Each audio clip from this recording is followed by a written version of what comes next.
Nowadays student, we are going to solve question number 5.6, and in this question it is given to you a constant force acting on a body of mass 3 kilogram. Clear? So it is given to you. Let's suppose here we have, this is ground.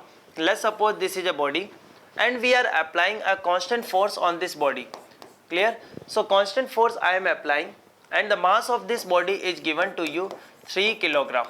Clear? So 3 kilogram mass is given of this body. Constant force is acting and it changes its speed from 2 meter per second to 3.5 meter per second. It means initial velocity given 2 meter per second and final velocity is given 3.5 meter per second. Clear? Now important part is here, it is given constant force is acting. It means we can say this is equal to mass into acceleration. Clear? So now we can say force is given to you. No. Clear? So it is given here, total time taken to change its speed from u to v, this is 25 seconds. Clear? Because force is a constant, definitely acceleration will be constant, so I can apply here v equal to u plus at. Clear? So from here I can see value of v, this is 3.5, this is equal to 2 plus a, and total time taken is 25 seconds. Clear? So we can say 25a, this should be equal to 1.5. Clear?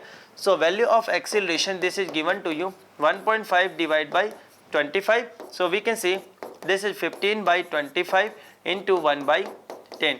From here we can say this is 3 and this one is 5. Clear? So I can say this is 0.6 divided by 10 and this is 0.06 meter per second square. Clear? Now what is our objective? Our objective in this question is to calculate value of a force and the direction also. Clear? So first I am going to solve magnitude of a force. Mass is given 3 and we can say 0.06 meter per second square. This is given to you. Clear to everyone?